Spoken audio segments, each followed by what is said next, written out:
Recording in progress. The meeting will come to order. The time is now 5:31 p.m. on Monday, March 24. This is the regular monthly meeting of the Commission and lead chairperson of the Commission. I'm an African-American man wearing all black, surprisingly. I'll now call the roll. When you hear your name, please answer present. Corps Masters Berry. Present. Cecily. Chase. Present. Kymber. Carla. Present. Hector. Present. Gretchen. She's in the car on her way there. Present. Great. Thanks, Carla. A quorum is present. This is a meeting of a public body held in open session and is governed by the Open Meetings Act. Please address any questions or complaints arising under this meeting to the Office of Open Government at opengovoffice@dc.gov. Notice of the meeting was posted in the DC Register, on the Commission's website, dcarts.dc.gov, and on the DC Office of Open Government's Central Meetings calendar at open-dc.gov. The meeting is being conducted in a hybrid format. A number of us are at the Commission's office building in Washington, D.C. at 200 I Street Southeast, and a few are joining remotely using Zoom platform. The meeting is live streamed on the Commission's YouTube channel. An electronic recording of the meeting will be available for viewing online following the conclusion of the meeting. I'll now read the land acknowledgement. Every community owes its existence and vitality to generations from around the world who contributed their hopes, dreams, and energy to making the history that led to this moment. Some were brought here against their will, some were drawn to leave their distant homes in hope of a better life, and some have lived on this land for more generations. We can't hear. Oh, sorry. Can you hear me now? Yes. Good.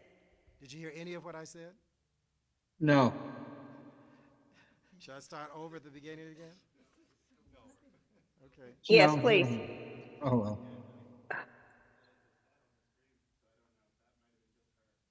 No, someone else said they couldn't hear. I'll at least start with the land acknowledgement again because that's very important. Can you hear me now? Yes. Yes. Every community owes its existence and vitality to generations from around the world who contributed their hopes, dreams, and energy to making the history that led to this moment. Some were brought here against their will, some were drawn to leave their distant homes in hope of a better life, and some have lived on this land for more generations than can be counted. Truth and acknowledgement are critical to building mutual respect and connection across all barriers of heritage and difference. We begin this effort to acknowledge what has been buried by honoring the truth. We stand on the ancestral lands of the Nacotchtank and Piscataway people.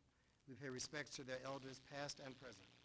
Please take a moment to consider the many legacies of violence, displacement, migration, and settlement that bring us here today.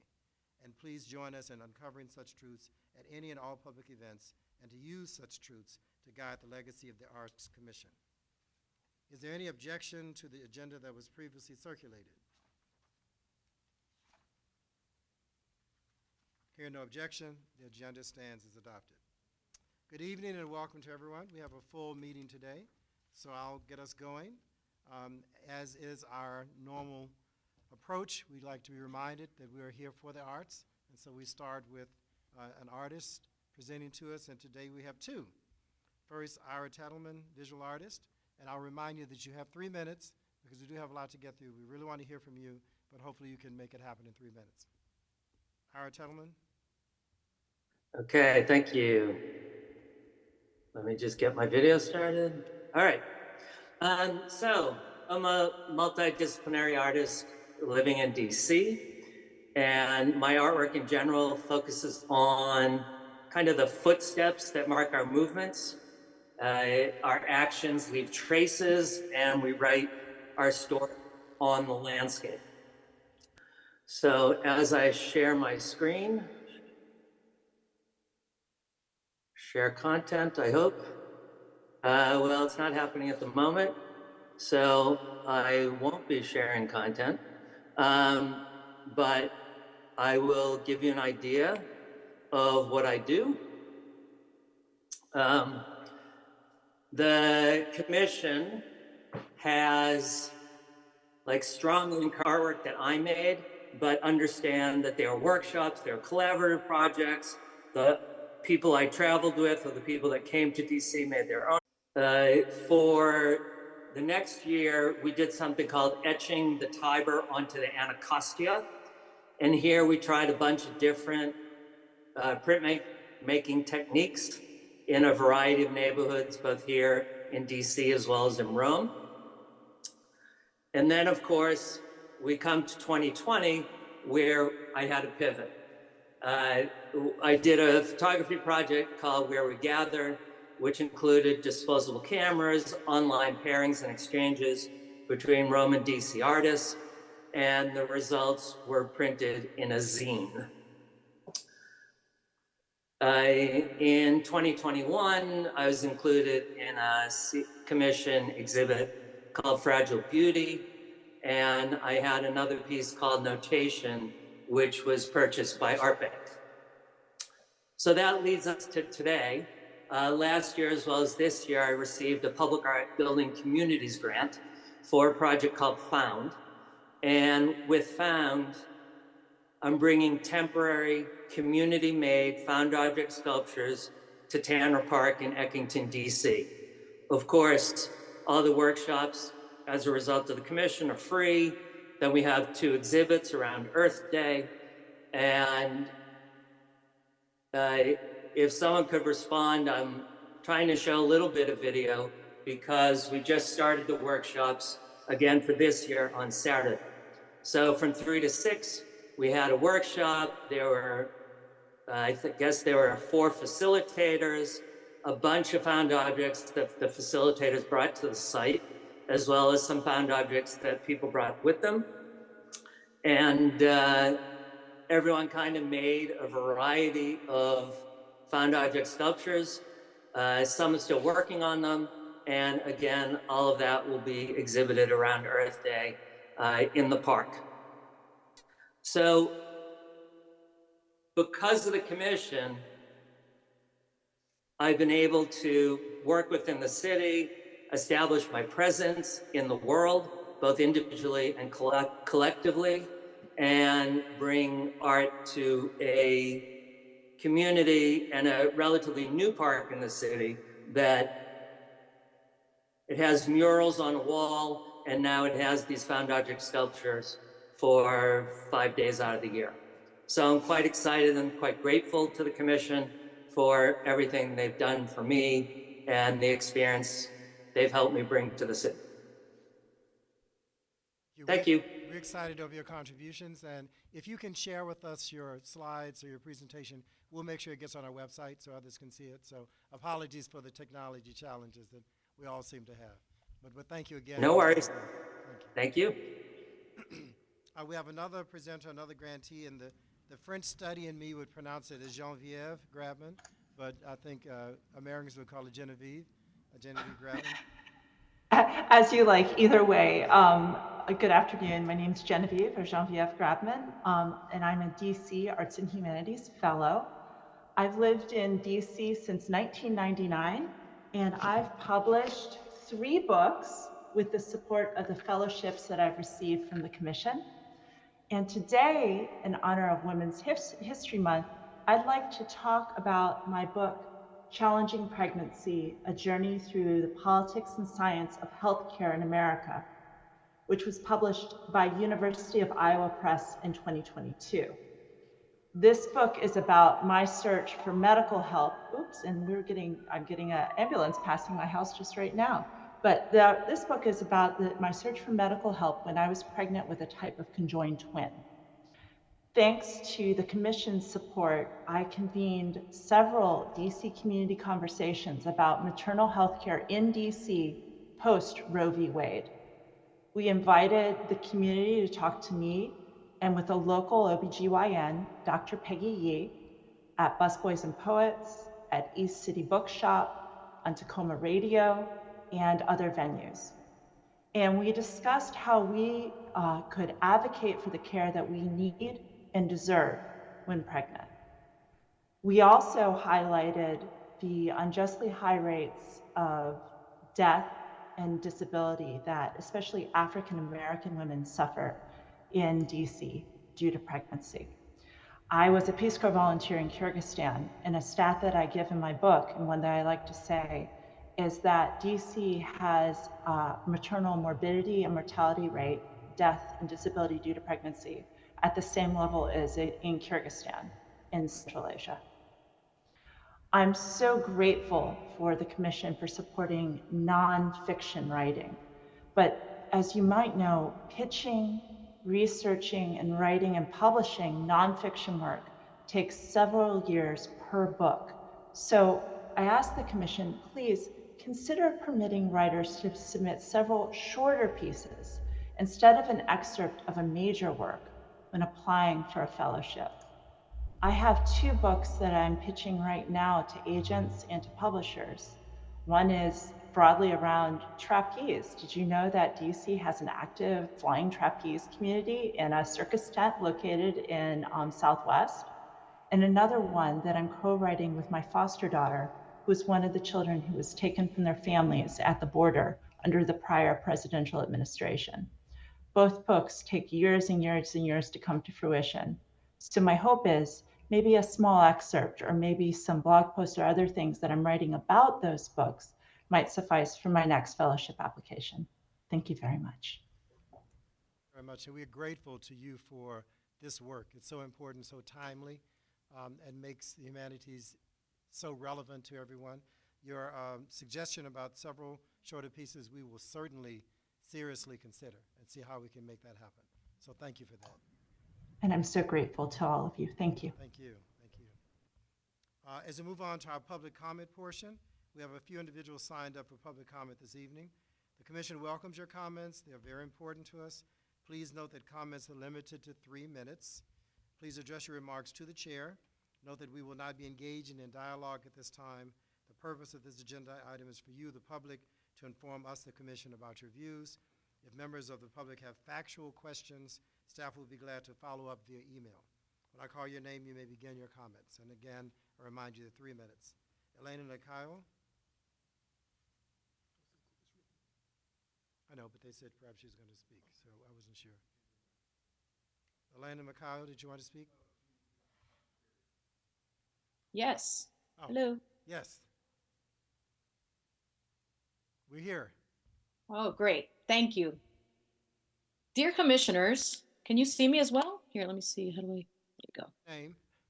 There you go. My name is Elena Lacayo. I'm also known as Elena La Fulana. I'm a Latin Grammy nominated bilingual Latin folk musician based in Washington, D.C., and I'm the lead for the band Elena and Los Fulanos. I have made Washington, D.C. my home for the last 17 years. I've been a practitioner of my art since 2011, and I'm proud to have been a 7-time recipient of the DC Commission on Arts and Humanities Fellowship Grant. I'm incredibly grateful to the support the Commission has provided me throughout my years as a musician. The Commission has truly shepherded me through my career from my years as a budding local musician and through catapulting into the national and international touring scene as a mariachi bass player with the Latin Grammy-winning, Grammy-nominated band Flor de Toloache. I am here today to talk about the decision to change the structure of the fellowship grant to a flat grant and how that has caused hardship and negatively affected me personally. I have received the fellowship grant 7 times. The first time I applied for the grant, I was denied. I believe it was after my second grant application that I was finally awarded $3,000. The following year, I was awarded around between $5,000 and $6,000. Then I was shot up to $11,000, followed by $10,000. But disappointingly, this year, I went back to $5,500 because of the flat structure. Needless to say, this grant has not only provided a great source of funding and support for me, but has also allowed me to track and understand my progress as an artist in this strange profession in which measurable progress is often difficult to discern. Additionally, as the grant grew in my life, so did its importance as a source of income and factor in keeping me in the district. When it would have made more sense for me to relocate maybe to New York City, where the rest of my touring band was based, it was this grant that kept me in DC. And when deciding where to live with my new spouse last year, I argued we should remain in the district instead of moving to Baltimore based on this grant alone. The reduced grant amount this year, while still significant and a support, may not be enough to keep me and other high-level professional artists in the district. My understanding is that part of the mission of the fellowship grant is to keep artists in the city. But with the rising cost of living and slashes to our grant funding, it's beginning to feel less and less possible for us to do so. I love DC. I love being an artist here. I have always been incredibly proud of the support the city has provided me and my artist friends to make it possible to create art in a city better known for politics. There is nothing more that I want than to remain in the city I love to call home. But I'm afraid with the new funding structure, the Humanities Fellowship will no longer be possible for me and many working artists. I understand that there are probably reasons for these changes to a flat structure, but I still feel it's important to express the negative impact these changes have made to my life. Thank you. And know that we really appreciate your feedback. We have done a couple of what we call grant revamps to rethink the way we distribute grants. And if I'm remembering correctly, for the decision that was made to make them flat, we did speak to grantees about the option of more grants to people, but therefore a smaller amount, or larger grants to a smaller number of people. And I think what prevailed at that point was that we'd rather give more grants to more people, even though those amounts would be smaller. If those amounts are now so small that it allows you not to really exist, we do need to rethink that. So we will take in deep consideration your input, but know that there was a logic behind why we did it the way we did it in the spirit of equity. But we don't want equity to come at the expense of people not being able to exist. So thank you for that feedback. Thank you. I understand, and I just wanted to share my perspective. No, thank you. Thank you. It's important for us to know. It's important for us to know. Amy Trang? Yes, can you hear me? Yes, we can.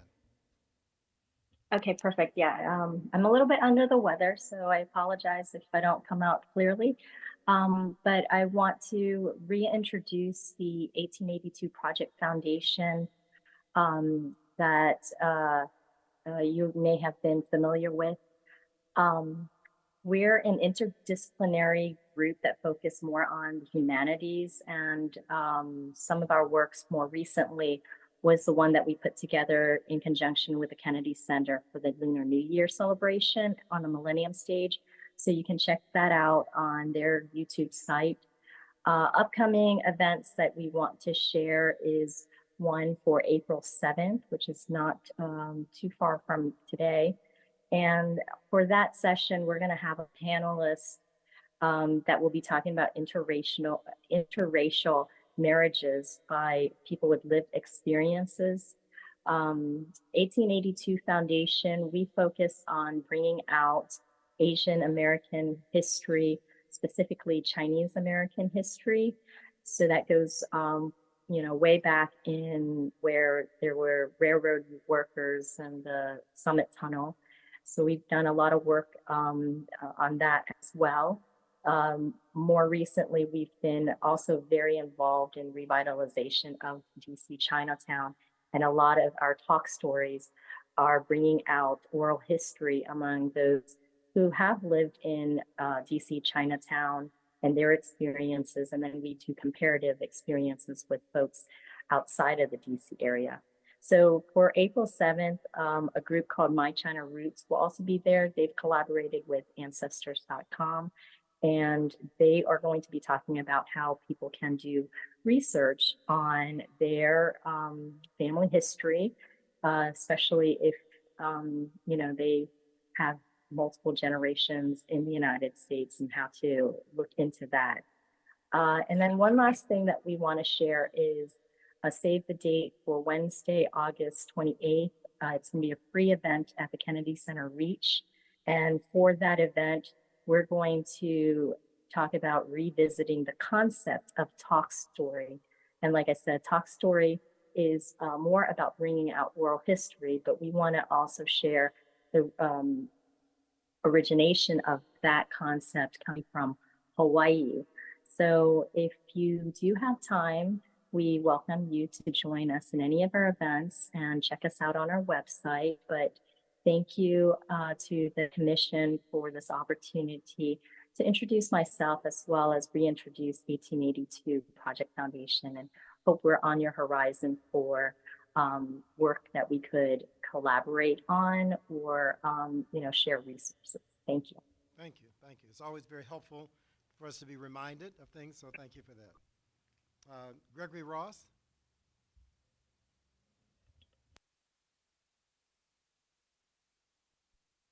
Stephanie Mercedes.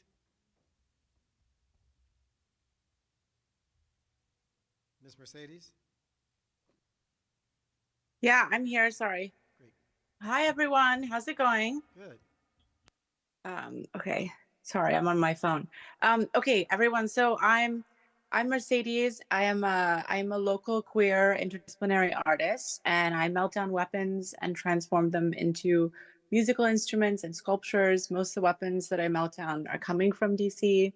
And I'm very grateful because I've been supported by the commission multiple times through the project grant, through the fellowship. Some of my work is in the bank collection, and more recently, a queer gun destruction I produced in collaboration with Cultural DC.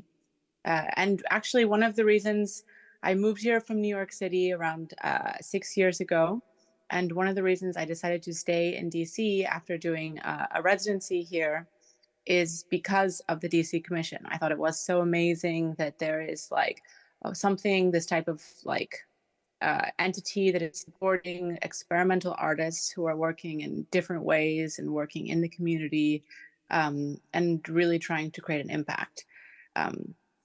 And I've been super fortunate to have been supported by the fellowship grant for a few years. And every time I ask for feedback, and the number one feedback that they often give is, you're really producing a lot of work. And I think that's, that is because I have the ability at the moment to be a full-time artist. And I'm here on a public comment, just I think like a few other people here, to talk about how the switch to doing a flat rate for the fellowship has affected my own practice. And I think that what I would say is that I totally understand the need to want to give maybe more people, a smaller amount of money. But I think, echoing a lot of other people who are talking, that it has had a very detrimental effect on my own practice. And if this is something that would continue, it would make me want to think that maybe I need to leave the city, because it's a very expensive place to live. I mostly work in metalworking, and DC is not necessarily an environment that's conducive to the type of work that I do.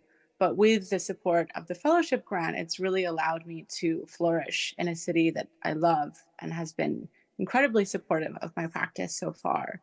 And I would also say too that I think that there's a big difference in between being like a full-time artist, where this is how you make your money and this is everything that you're doing, versus someone who might also have a creative practice, but is not necessarily, this is not necessarily the way in which they're making money. Perhaps they're teaching or working for the government or whatever the case might be.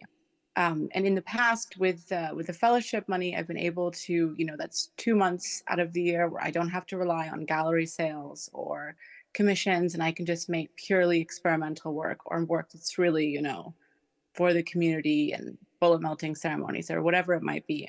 So I would really love to encourage the commission to maybe rethink that, or just take our feedback, because at the moment it unfortunately might mean that I have to leave the city.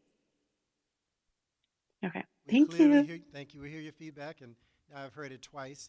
So we certainly will go back and rethink what we were trying to achieve and see if there's a better way to achieve it. There's always a compromise, but we don't want to have people to have to leave the city. That is not what we were trying to do. So thank you for bringing that to our attention. Totally. Thank you. Thank you.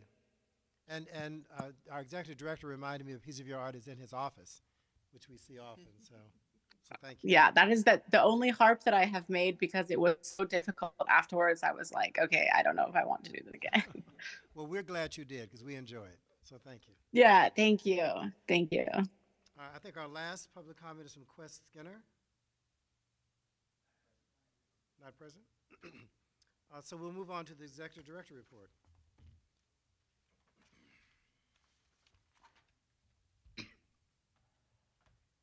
Good afternoon. My name is Aaron Myers. I'm an African American male. I'm wearing a blue suit with a blue and white striped shirt. Striped shirt. The Texas came out of me just now. I understood.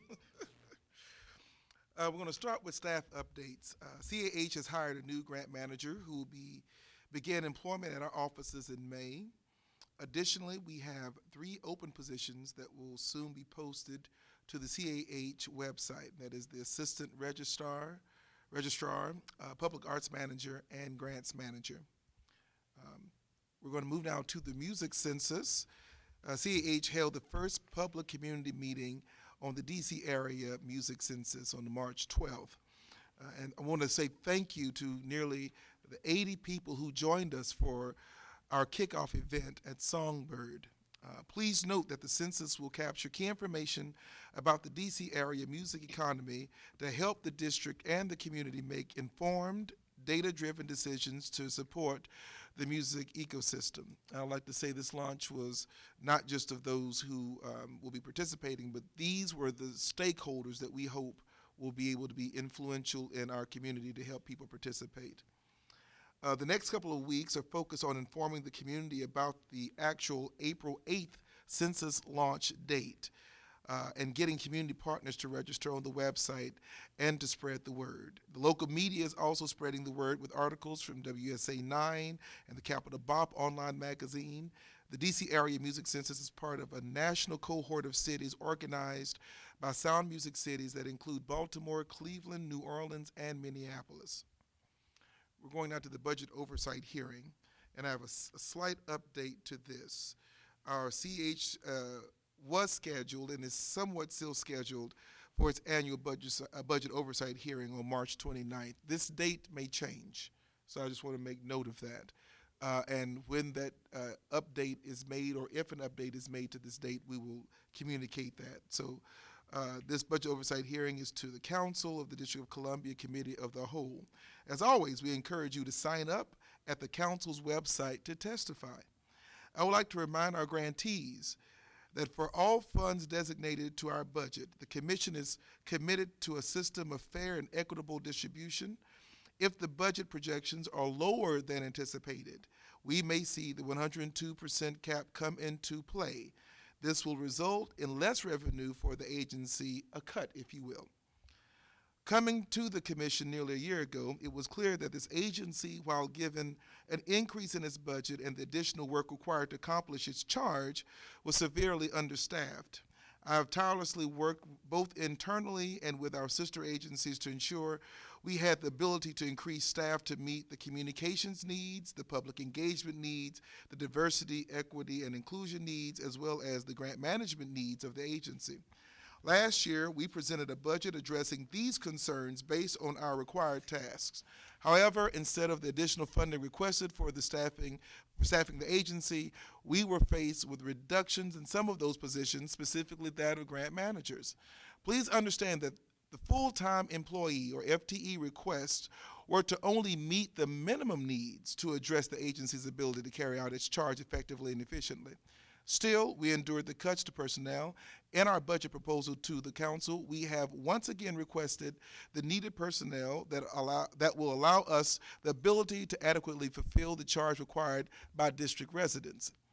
Once the budget is complete and gone through the necessary process, no matter what the outcome is, the Commission will continue its commitment to achieving the outlined goals of the agency to the best of our ability. If there are cuts to either the budget or personnel, this may result in fewer awards at decreased amounts, having a negative that may have a negative impact on staff and grantees. We at CAH will do our level best to minimize these challenges and strive to keep the funding for our grantees stable. You got to forgive me, I'm having some eye problems here. The Commission has launched the Space Needs Survey, and many of you may have received this in your email. Many of you may have received an email with the Google document form to complete describing your space needs. Make sure to include the purpose, the length of time needed, and the required square footage. Please take the time to finish the survey and encourage other creatives to complete it as well. Once all the data is aggregated, the commission will work with our counterparts in the Deputy Mayor's office to address possible solutions. And this is the Deputy Mayor of Economic Development. We're now moving to grants. We are working diligently to complete the grant awards process, and I'm going to let Gretchen in her report give some of the fun data numbers. I'm going to skip some of this, and of course some of you can read this. But I want to skip down to where our delays are happening now. Now our delays have shifted from processing to assisting grantees solve issues with diffs and compliance. And so I want to remind our grantees that they must have an updated clean hand certificate and a designated bank account for direct deposit. What we have seen is when you have direct deposit, your payment from getting your purchase order may be as soon as 48 hours or maybe just as long as a week. But we can tell you that having your bank designated is very, very important. This will ensure that your funds reach you in a timely manner.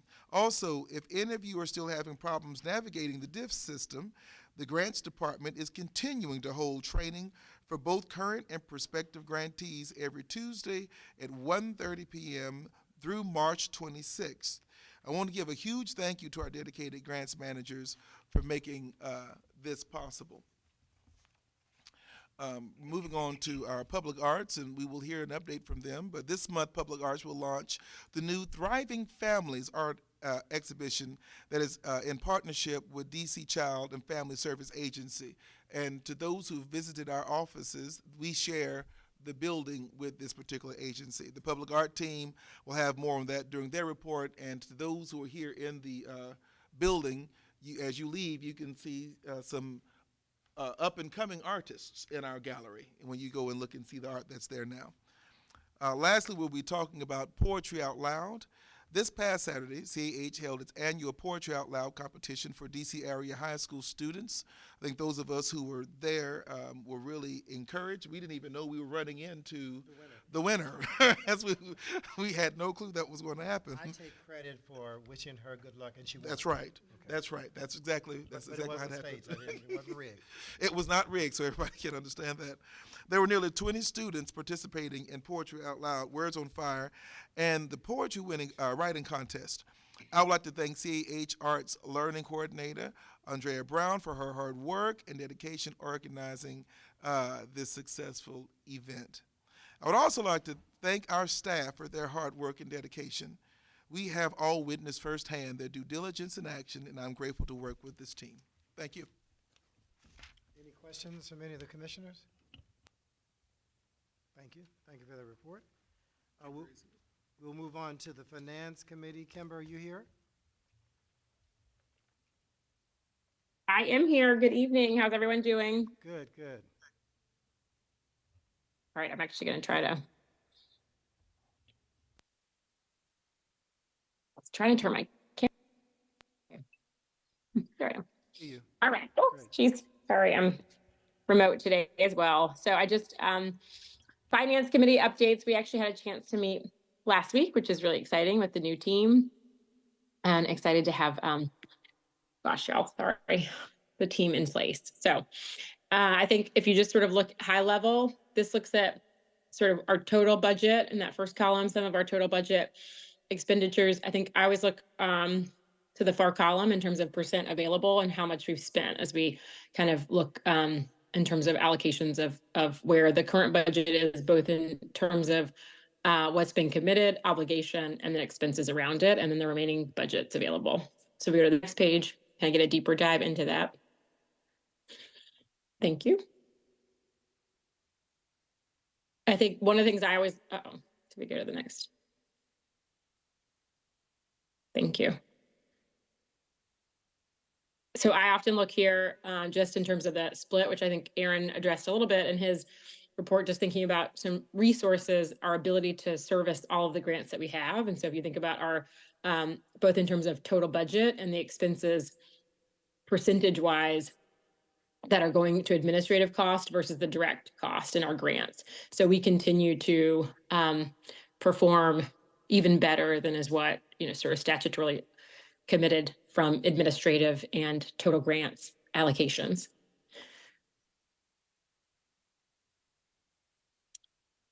I think those are the big things. Here we go. Our last slide, I think, is just looking, there we go. Sort of in the breakdown of the cohorts, you can kind of see even a deeper dive in terms of where we are and what's left remaining. So about 33% available. I assume, as usual, there's not really any changes from the last time we saw this. It's just repeating what we've seen before. That's correct. Great. So we remind them of the numbers, but at this point, the numbers have not changed. You got it. Great. Great. Any questions, any commissioners on finance? Thank you, Kymber. Thank you. Thank you. Gretchen, the grants report.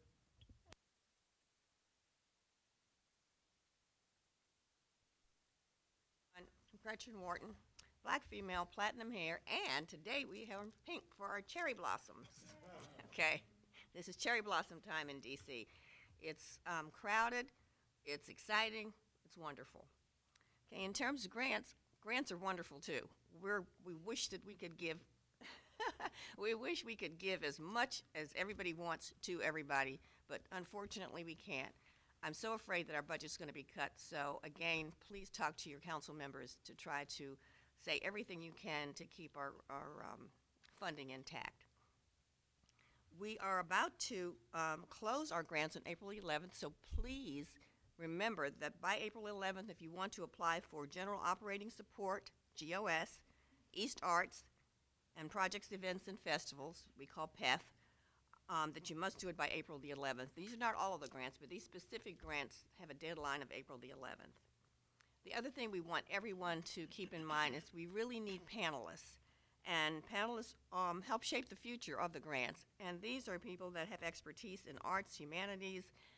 We've had so many different flavors of people over the last 10 to 12 years, just people from all walks of life. So please apply to be a panelist. We really need you there. The information, the specific information, is on our website. We want you to be a resident of the DC metropolitan or surrounding area. Doesn't have to be DC proper. And expertise in art or humanities, artists, administrators, educators, gallery professionals, curators, and critics. The commitment is to review over a 3 to 4 week period of time 25 to 30 applications and participate in pre-panel review online. Attend an online video conference panel meeting, and then at the end of the panel, we're going to give you a $250 gift card at the end of that panel session. This doesn't sound like a lot, but trust me, it's a lot. A number of years ago, we weren't authorized to give anybody any money. We couldn't even pay panelists, and we fought so hard to get this through the council, and we succeeded. $250. If our budget ever goes up, then we're going to hopefully give everybody more money. Okay. Learn more and apply to be a panelist at dcartsdc.gov. There it is. So make sure you look at that and go to our website and apply to be a panelist.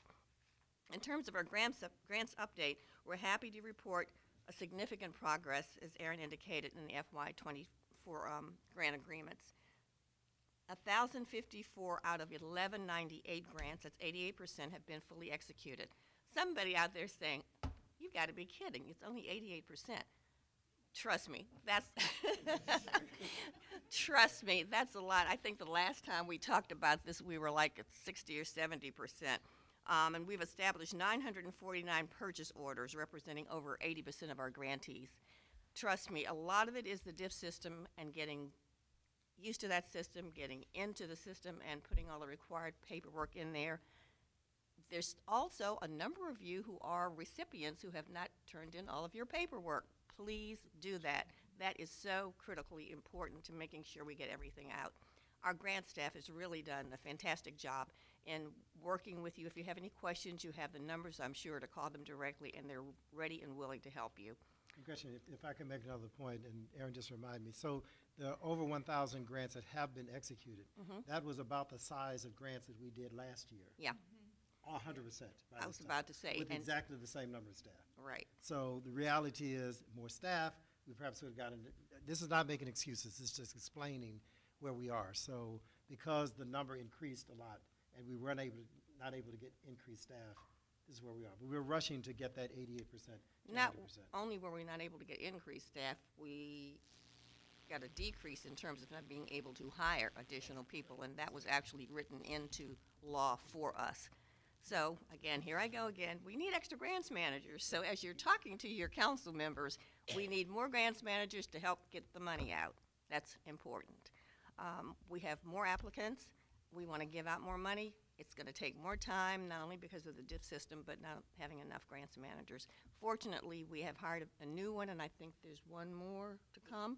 So that will help, but remember there's training time on that one. So we really appreciate the patience for everybody out there in working with us on this, and also absolutely we appreciate the expertise and patience of the grants team. Thank you very much.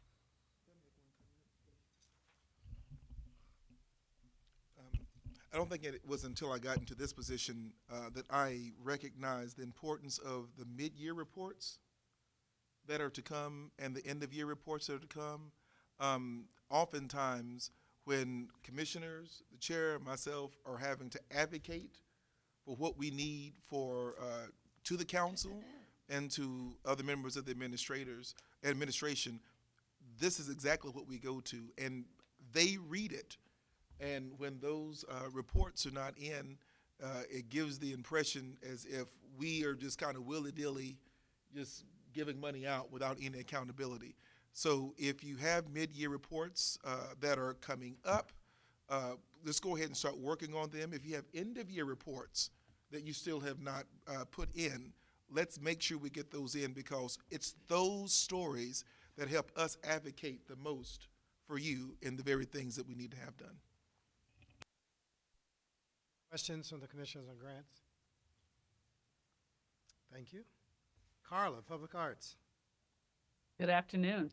Good afternoon. I'm Carla Sims. I'm an African-American female with wearing a white blouse, and want to take a minute to just express the appreciation for our distinct public arts staff. We had a recent meeting, and it was really pretty interesting. We met with a small group of the public arts staff, just to kind of brainstorm and kind of come up with a path moving forward of how we wanted to work. And as a part of that, we did some additional brainstorming, and hopefully you'll begin to see some of that creativity coming through in the programs that we're presenting today, as well as our future programs. Also want to make sure that we are introducing our new team to the public. And so I would like Vanessa Ackham, who is a member of our team, to present today. She's going to talk a little bit about the upcoming grant, the grants that we're going to be announcing, as well as a very exciting project regarding the Funkadelics. Vanessa? Sims. Can everyone hear me? Yeah, we hear you. We have a call for art. We're calling this a toast to the boogie, art in the name of Funkadelic. Okay. It opens Monday, April 1st, 2024. The deadline is April 26, 2024. And it's led by our new curator, Michelle May Curry, PhD. It is in partnership with the George Clinton family. It is excited to announce the call for original art, responding to past, present, and future of funk music, psychedelic rock, and the cultural movements they inspire. This will be an exhibit that will be held with archival material and memorabilia from the family's private collection, and original art by DC Metropolitan artists. So we're asking artists to come together, experience it, and respond accordingly. The next one is the Public Art Building Communities Grant. And it's led by our Public Art Coordinator, Carrie Kennedy. It opens Monday, April 15th, and closes July 22nd. This grant supports the design, fabrication, and installation of permanent and temporary public art, and it is going to have working with artists, bids, and communities to create art that is accessible to the public, and we're excited about this. The next one is our public art program. It opens April 15th as well and closes May 28th. It is staffed again with our curator, Michelle May Curie. And this work supports local artists, district art galleries, and art nonprofit organizations. CAH acquires this fine art and is ongoing with this annual acquisition of art from metropolitan artists, and it becomes part of our art bank collection. I want to just make an aside. This is a fabulous program. We have about 3,000 pieces of art that we're excited to have, and the art is disseminated throughout the community, so we are unique that it is in the public space, and visitors as well as employees enjoy the art when it's in their areas. The next one is what we are calling now Thriving Families. Next Friday, this Friday coming up, and this is with our tenant organization, Children Family Services Agency, support agencies, and it is about art that is in response to thriving families. This year marks the celebration or the acknowledgement of the Children and Abuse Awareness Month, which is coming up, which is this month. So we engaged with the organizations to create art and come together with families talking about what does thriving look like, what does love look like. And you'll please come and support our emerging artists. The Funkadelic is an open call, and that exhibition will be held June 17th through August 16th. It's going to be exciting. The mothership is at the museum in the Smithsonian, so there is that connection. We're excited because we do not want our museum or our gallery to ever go dark, so there's going to be always rolling exhibitions throughout the space. Snap, snaps. This ends the report. Commissioner Sims? Thank you so much, Vanessa. Do we have any questions? Does anybody have any questions? Why am I on the screen twice? Let me check on that. Are there any questions? No questions, I think, other than excitement. Thank you. This is great. All right. Thank you. Thank you. Thank you. Hector, Arts Education. Yes, indeed. Good afternoon. My name is Hector Torres, and I am a Latino, hand color and white hair, dressed with a brownish sweater. And a recent honoree at the Washington week, Performing Arts Gala, as I recall. I beg your pardon? A recent honoree at the Washington Performing Arts Gala, I recall. Well, I wasn't going to talk about that, but thank you for bringing it We up. have to recognize when our commissioners are doing great things. So congratulations to you and to Jay. Thank you. Thank you very, very much. I appreciate it. Well, at our last meeting of the Committee on the Arts Education, we decided that, which was in February, we decided that there was enough workload right now and a lot of projects that were underway to skip the meeting for the month of March, but we are going to be having a meeting on April 9th. Actually, the reason primarily was because the organization, the coordination required for programs such as Words on Fire are quite taxing, and I dare say then this past Saturday we had a very, very successful Arts on Fire presentation by DC Public School students, and we're soon to publish an anthology of the work that was created by these students from DC Public Schools. We will be having our next meeting on April 9th. We'll have a more ample report on the activities and some of the projects yet to be presented. So that's the end of my report. Thank you. Oh, and by the way, if I may, I'd like to once again thank Ms.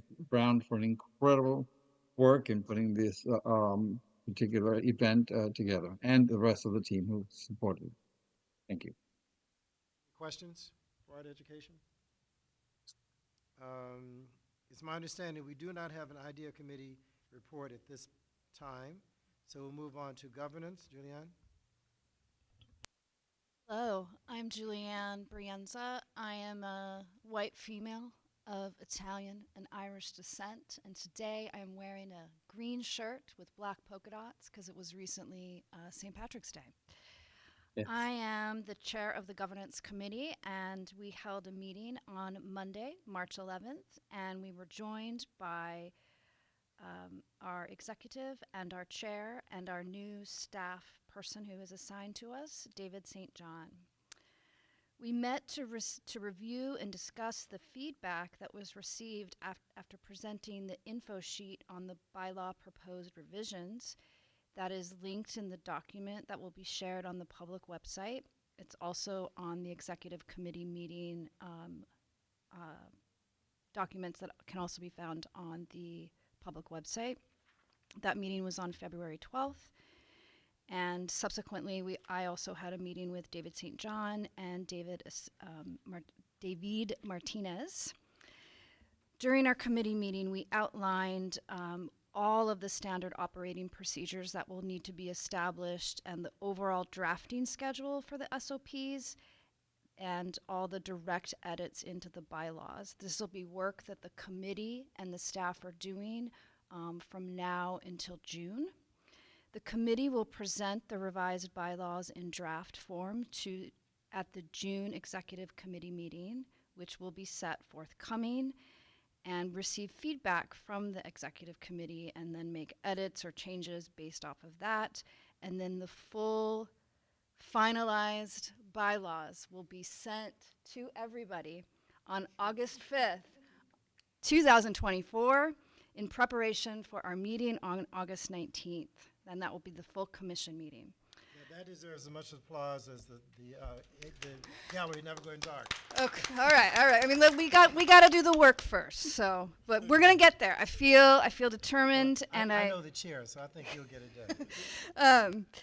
I also want to officially welcome and express my appreciation to having David St. John, who is the attorney advisor here at the agency, to the governance committee, and he will aid and give his wisdom so that we are able to do this work. And if you're feeling like, gosh, I wish I could be involved, and you're a commissioner, the next governance committee meeting is set for Monday, June 10th at 10 a.m. And so reach out, join in. Thank you. Questions on governance? Thank you, Julianne. We're down to our special committee updates, and we decided these two special committees would report at each of our commission meetings, even if the report is no news to tell, because we just want to keep it on our agenda and keep it, in front of our minds. So I'll turn to Chase first for the foundation. Thank you. Actually, no report today. Was that a nice intro for you? I appreciate it. That was a nice setup, good. And I'll report on the Arts Week DC committee, and it's a small report. As I said before, one of the insights we got from the Art Basel people when we first spoke to them over a year ago was if they were to do it again, they would do a lot more community engagement. And as we said, we've had now 6 or 7 sessions with over 100 participants across the ecosystem here in Washington, D.C., both arts organizations and artists in particular, and we're going to continue those as well. We have others coming up as well. One of the things that also came from those community engagement sessions was clearly the need to coordinate and collaborate with the various agencies here in the city to make this happen. And so we had a very successful call. There are almost 10 agencies across the city there. Events DC was there, Destination DC was there, the Office of Cable Television, the people from the Office of the Mayor, and 2 very important things came out of the session.